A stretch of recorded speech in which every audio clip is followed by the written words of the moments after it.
Live streaming on Facebook and Instagram is an amazing way to get your audience connected to you and to make your account one that people want to follow.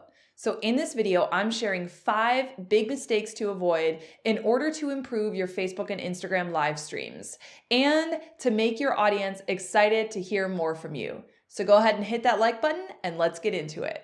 Number 1, don't go live spontaneously. You need to promote your live beforehand, just like you would promote a show. You want to make sure that you promote your live at least 48 hours in advance. Remember, you are competing with an algorithm that decides whether or not your content is seen by your audience. So mentioning it one time is taking a pretty big gamble.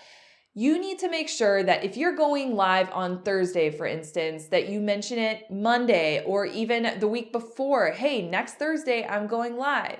And talk about it at least every day leading up to the event.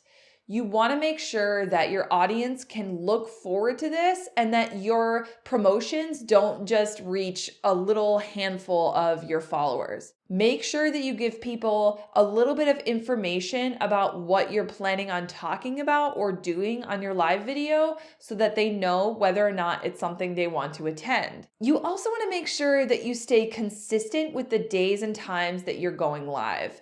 Try it out for a month, once a week. Go live at the same time on the same day and start getting your audience used to the idea of that consistency.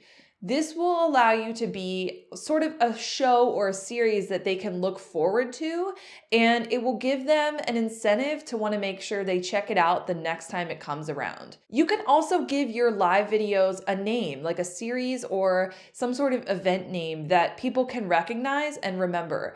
Think of it like your own television show or your own open mic night with a specific name, or maybe there's a concert series or something that you want to put together, and actually name your live videos in a series so that it's not just spontaneous off the cuff, but it's actually something that is planned out and thought out ahead of time. Your audience will thank you because they want to latch onto something and they want to feel like it's worth their time to check it out. You want to make sure you're cultivating that sense of, I don't want to miss this. I don't want to miss this one because I missed the last one, and I definitely want to check it out the next time it comes around. Number 2, don't set it and forget it. You want to make sure that if you are going live, you're not just setting up your camera and leaving it there while you do your thing and completely ignore the camera. If you're a musician and you're performing a recital or some sort of concert and you have your phone set up, don't just play your music and then ignore the phone and at the end of it say thanks for watching.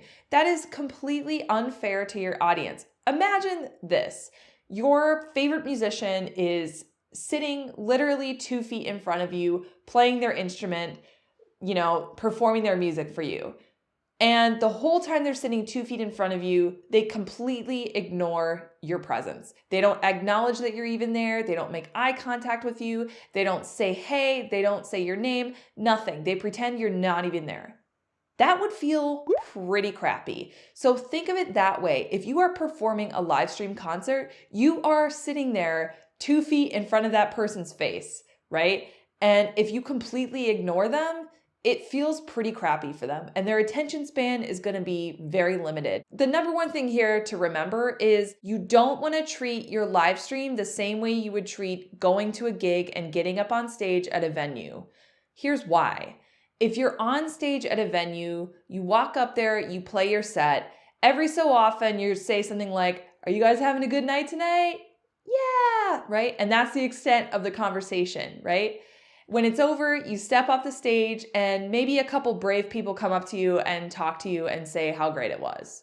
That's the extent of the live performance. And it's an amazing experience. But live stream is not the same thing. So if you are performing a live stream concert, you should think of it like you're in that person's living room and you're also hanging out with them at the same time. Those of you who aren't musicians, remember the same thing. Live stream does not replace in-person performance of any kind.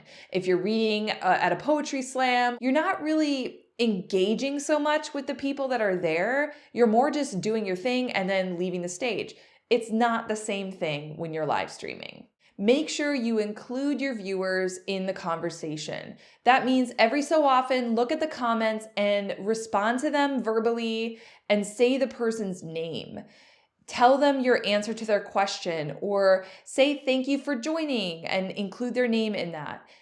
Ask them to get involved by asking them questions like, what song do you guys want to hear next? Or how many of you want to know about my process? Or anything, really. How's your day been? Where are you watching from? Those kinds of questions are amazing ways to get your audience involved and to make them feel like you're paying attention to them. Number 3, don't forget about the set.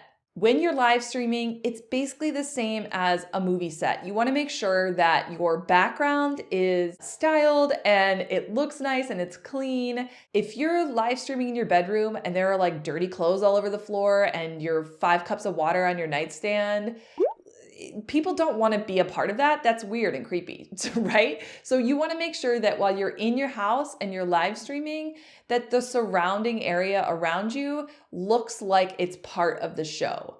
Take a moment and clean up your space and style it so the background looks good. Make sure the lighting is bright enough so people can see you and it's not a grainy mess. That's gotta be a part of your thoughts as you put this live stream together, because remember that when people are scrolling through their Facebook feed or they're looking at Instagram and they see a live video, it's gotta look good for them to want to engage with it. It's just a part of social media. The collateral needs to look good. It needs to be enticing, and people don't want to intrude on somebody's dirty bedroom concert. Gross. Number 4, don't neglect Facebook. I get it. Instagram is cooler than Facebook, but Facebook is important to utilize because of one main thing: ads. You can actually target Facebook ads to people who have viewed your live videos in the past. It's important to start getting traction on your Facebook page, because when you get to the point where you want to start creating targeted ads, you need to have something to work with. And Facebook will work with video views as a target audience. If people viewed 3 seconds of your video but didn't finish it, you can target them. If people viewed your whole video, you can target them. It's important to make sure that you're utilizing Facebook and not just Instagram. Make sure you share your live video that you're doing on your Facebook page to your actual personal Facebook profile too, because family and friends can be some of the biggest supporters that you have, and you don't want to neglect them. By sharing your video to your profile, you also are spreading awareness that it exists. I don't know about you, but I have like 10 times more friends on Facebook than I do have likes on my Facebook page. That's just the way it is. I've had my account since like 2004. I've been building up friends since then. There's a lot more people on my profile than there are on my page. So making sure that you share your live video to your profile is super important. And after it's over on Facebook, the coolest thing is it lives there forever. You can promote the live video after it's over, tell people in groups that maybe you're in that you did it and that it's something that you're really proud of. You know, that video still lives on your page. And on Instagram, it goes away after 24 hours. So it's really important to make sure that you're not neglecting Facebook when you do social media live streams. Number 5, don't get discouraged.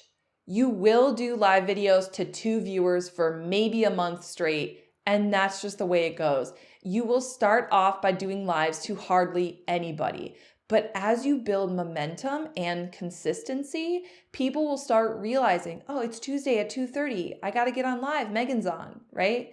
Because they know that it's something to look forward to. Over time, Instagram and Facebook will start showing your live video to more people if you continue to do it and you continue to bring viewers. So don't get discouraged, stay consistent, stay motivated, utilize live video as a fantastic way to connect with your audience on social media. You'll build community, you'll build fans, you'll build momentum, and it's a wonderful way to grow your account. I know it can be intimidating to go live, but it's one of the most powerful ways to get connected with your audience. So don't neglect it. Definitely do it. Make it a routine and get over that fear. Don't forget to subscribe to my channel for new videos every Friday, and go ahead and click on the next video because I'm going to be sharing ways that you can turn live stream viewers into email list subscribers. All right, I'll see you in the next video.